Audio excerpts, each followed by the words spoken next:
Bonjour à tous et bienvenue à Catch Club. On se retrouve pour les news de la semaine et aujourd'hui on va parler de Chad Gable, Biggie, Mercedes Martinez et Rétribution. Et je vais donner quelques petites précisions par rapport à un tweet que j'ai fait sur Vince McMahon.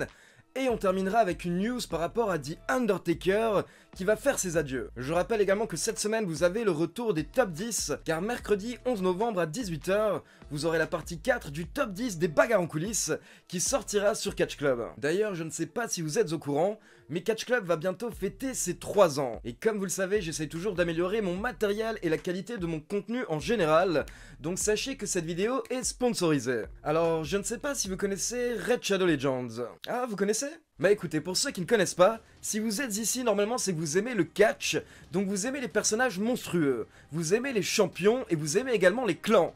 Eh bien sachez que vous allez retrouver tout ça dans Red Shadow Legends. Nous par exemple, on a Roman Reigns et Randy Orton. Eh bien dans Red Shadow Legends, vous avez plus de 500 champions à collectionner, comme lui ou lui. Justement, c'est le champion que j'ai choisi et il est inarrêtable. Il m'a permis de passer le premier boss sans souci. Maintenant, je dois choper d'autres champions puissants et rares. Et attention, on a des nouveautés en novembre 2020. D'abord, vous avez une nouvelle forge pour créer des artefacts de qualité plus rapidement. Parce que nous, on n'a pas le temps, on est là pour se battre. Ensuite, vous avez un nouveau système de quêtes avec d'énormes récompenses afin de pimper vos champions. Vous avez également de nouveaux champions qui ont été ajoutés ce mois-ci. Et sachez qu'une nouvelle tour, la Tour de Doom, arrive. Mais surtout, nous avons un cadeau pour les nouveaux joueurs. En effet, si vous téléchargez le jeu dès maintenant, via les liens qui sont dans la description, vous recevrez 100 000 argent, 50 gemmes, 10 éclats mystérieux et un champion gratuit Tis Sortilège. Donc faites vite car ces récompenses ne sont disponibles que 30 jours. Maintenant c'est à vous de collectionner les champions. Téléchargez Red Shadow Legends, disponible sur smartphone mais également sur PC. Pour info vous pouvez me retrouver sous le pseudo Ali Catch Club. On passe maintenant aux news WWE et on commence avec une petite mauvaise nouvelle pour deux catcheurs de SmackDown. D'après plusieurs médias américains, les scénaristes de SmackDown n'auraient actuellement aucun plan pour Chad Gable et pour Biggie. Pourtant, ces dernières semaines, la WWE souhaitait clairement pusher Biggie, et quand Chad Gable a enfin jeté son personnage de Shorty G, on pensait que ça allait enfin bouger pour lui. Le problème, c'est que les scénaristes n'ont pas de plan actuellement pour ces deux catcheurs, ils n'ont pas d'adversaire ou de rivalité potentielle. Le seul scénariste qui essaie un petit peu de faire bouger les choses, apparemment, c'est Daniel Bryan. En effet, pour ceux qui ne sont pas au courant, Daniel Bryan fait maintenant partie de l'équipe créative de SmackDown et il essaye de mettre en avant des catcheurs qui sont peu pushés. On continue avec une rumeur par rapport à Mercedes Martinez. Il y a quelques semaines, quand les membres de Rétribution ont plus ou moins dévoilé leur visage, nous avons découvert que Mercedes Martinez faisait partie du clan et la fédération lui avait même donné un nouveau nom, il s'agissait de Retaliation. Mais finalement, une fois que Mustafa Ali a rejoint Rétribution, Mercedes Martinez a disparu. On pensait que c'était la fédération qui avait décidé de retirer la catcheuse du clan Rétribution, mais apparemment d'après le média Fightful, c'est Mercedes Martinez qui a demandé à la fédération de pouvoir quitter le clan. Les médias américains ne savent pas pourquoi est-ce que Mercedes Martinez a fait cette demande, mais peut-être qu'elle se rendait compte que Rétribution allait couler. Donc apparemment on peut s'attendre à un retour de Mercedes Martinez du côté de NXT. On continue maintenant avec une petite précision suite aux élections. Comme vous le savez sur Catch Club, je ne parle quasiment jamais politique, mais suite à la victoire de Joe Biden aux États-Unis, j'ai fait un petit tweet où j'ai déclaré qu'actuellement Vince McMahon doit être en panique. Et beaucoup de personnes n'ont pas compris pourquoi est-ce que j'ai tweeté ça, ou alors ils ont mal compris mon tweet. Certains d'entre vous pensaient que mon tweet avait un rapport avec la pandémie et le coronavirus, mais pas du tout. Mon tweet faisait référence au problème concernant le statut des catcheurs. Je vais vous l'expliquer très rapidement dans cette vidéo, car honnêtement c'est un problème assez complexe sur lequel il faudrait que je fasse une vidéo entière. Mais en gros il faut savoir qu'à la WWE, les catcheurs ne sont pas des employés de la fédération, les catcheurs sont des travailleurs indépendants. Mais le problème c'est qu'ils ne sont pas réellement traités comme des travailleurs indépendants, ils sont clairement exclusif à la WWE. Et à côté de ça, la WWE a quasiment tous les droits sur ses catcheurs.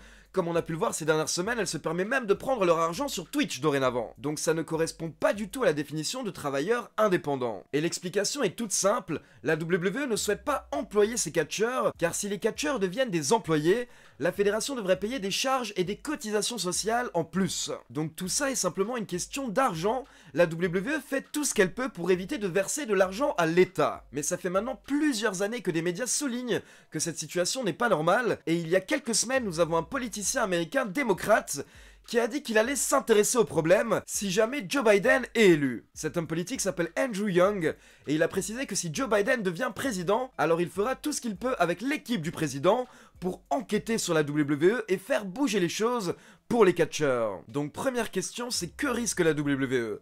Honnêtement, on ne peut pas deviner ce qui va se passer, mais à mon avis, si la justice américaine décide que les catcheurs doivent devenir employés, la WWE va simplement devoir payer, donc elle aura une augmentation de ses dépenses. Par contre, honnêtement, il ne risque pas d'y avoir de graves conséquences par rapport à la fédération, car j'ai vu certaines personnes s'emballer sur Twitter en disant que la WWE va mourir. Mais je vous conseille à tous de suivre la réunion trimestrielle de la WWE par rapport à leurs résultats financiers, et vous comprendrez rapidement que la WWE n'a jamais fait autant d'argent. D'ailleurs, il y a 3 mois, Vince McMahon avait annoncé qu'en cas de crise, la WWE avait 500 millions de dollars en réserve en cash à la banque. Donc la WWE a largement de quoi payer les catcheurs s'ils deviennent employés, mais tant qu'elle pouvait éviter de le faire, elle a tout fait pour. On continue maintenant avec 2 news assez tristes par rapport à Paige. Donc d'abord, il faut savoir que cette semaine, lors d'une interview, Paige est revenue sur sa relation avec Alberto Del Rio. Je rappelle pour info que cette relation a pris fin en 2017. À l'époque, des gens soupçonnaient que Alberto Del Rio maltraitait Paige, mais Paige avait toujours nié et elle avait toujours défendu Del Rio. Et bien cette semaine, Paige nous a enfin dit la vérité et elle a confirmé qu'à l'époque, Alberto Del Rio l'a bien maltraité. Selon Paige, au départ, ça arrivait de manière occasionnelle. Puis petit à petit, c'était devenu quasiment quotidien.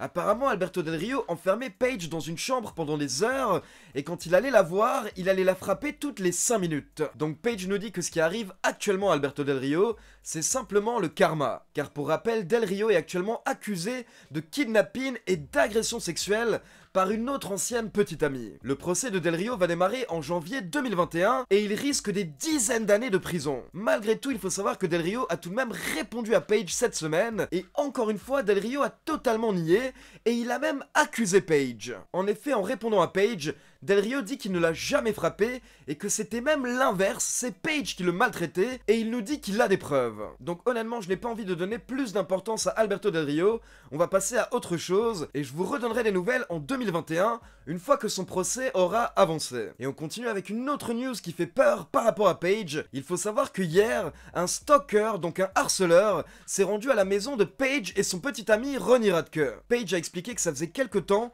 que le couple recevait des colis et des cadeaux bizarres, et bien hier quelqu'un a essayé de se rendre chez eux, et au final il a été arrêté par le petit ami de Paige, qui l'a maintenu jusqu'à l'arrivée de la police. Paige a commenté sur Twitter en expliquant qu'elle a eu très peur, et apparemment le stalker a expliqué que ce sont des symboles qui l'ont mené à Paige. Mais heureusement, ce qui compte, c'est que Paige et son petit ami vont bien, mais par contre, ce n'est pas rassurant car c'est la deuxième fois que ce genre de choses arrive cette année, car on se rappelle que quelqu'un s'est également introduit dans la maison de Sonya Deville il y a quelques mois. Et donc on termine avec la grande info qui est sortie la semaine dernière, par rapport à The Undertaker. Comme vous le savez, ce mois-ci, le 22 novembre, nous avons le pay-per-view Survivor Series. Et il y a quelques semaines, la WWE avait annoncé qu'ils allaient célébrer la carrière de The Undertaker lors des Survivor Series, car ça fera 30 ans que The Undertaker est à la WWE. En effet, The Undertaker a fait ses débuts lors des Survivor Series en 1990. Donc on savait que ce serait un show hommage à The Undertaker, mais sa présence n'avait pas encore été confirmée. Et bien la semaine dernière, la WWE a annoncé